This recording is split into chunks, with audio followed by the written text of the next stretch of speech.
मुख्यमंत्री फडणवीसांच्या अध्यक्षतेखाली नाशिक महानगर प्राधिकरणाची बैठक। प्राधिकरण बैठकीमध्ये महाकुंभाच्या नियोजनासंदर्भात चर्चा। 2027 मध्ये नाशिकच्या त्र्यंबकेश्वरमध्ये कुंभमेळा होणार। मुख्यमंत्री फडणवीसांच्या अध्यक्षतेखाली पुणे महानगर प्राधिकरणाची बैठक पार पडली। येरवडा कात्रज टनेलचा तातडीने विचार करा आणि प्रस्ताव तयार करून मान्यतेला पाठवा, मुख्यमंत्री फडणवीसांचे निर्देश। पवारांनी चांगल्या माणसाच्या पाठीवर थाप मारली, तुमच्या थोबाडीत मारलं पाहिजे अशी परिस्थिती। शिवसेना आमदार संतोष बांगर यांची राऊतांवर टीका। शरद पवार गटाचे आमदार उत्तम जानकरांनी उद्धव ठाकरे यांची भेट घेतली। ईव्हीएम बाबत चर्चा झाल्याची उत्तम जानकर यांची माहिती। इथं मुंबईला आल्यानंतर आपण एकत्र बसू आणि ईव्हीएमच्या बाबतीमध्ये पुढचा निर्णय काय करायचा या अनुषंगाने आज अनिल परब साहेब, मी, मिलिंद नार्वेकर आम्ही सगळे एकत्र बसलो। भाजप आमदार सुरेश धस यांचं राज्याच्या कृषी आयुक्तांना पत्र। कृषी खात्यामधील ठेकेदार लॉबी संदर्भात केलेल्या तक्रारीचं पुढे काय झालं, चौकशी अहवालानुसार कारवाई करण्यास विलंब का? सुरेश धस यांचा पत्रामधून कृषी खात्याला सवाल।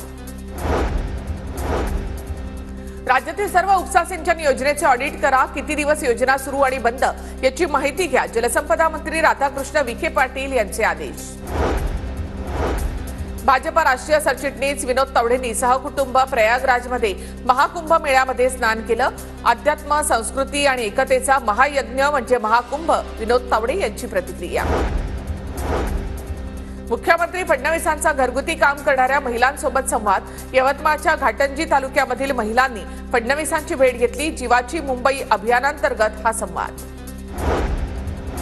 कल्याणमधील मलंग गडावर आज माघी पौर्णिमेच्या निमित्तानं महोत्सवाला उपमुख्यमंत्री शिंदेंची उपस्थिती। शिंदेंच्या हस्ते मलंग गडावर आरती। इंडियाज गॉट लेटंट शो मधील वादग्रस्त वक्तव्याचं प्रकरण। रणवीर अलाहाबादिया, समय रैना यांचा जबाब नोंदवण्यात येणार। उर्फी जावेद, दीपक कलाल, रफ्तार आणि सिद्धार्थ चतुर्वेदी यांनाही समन्स।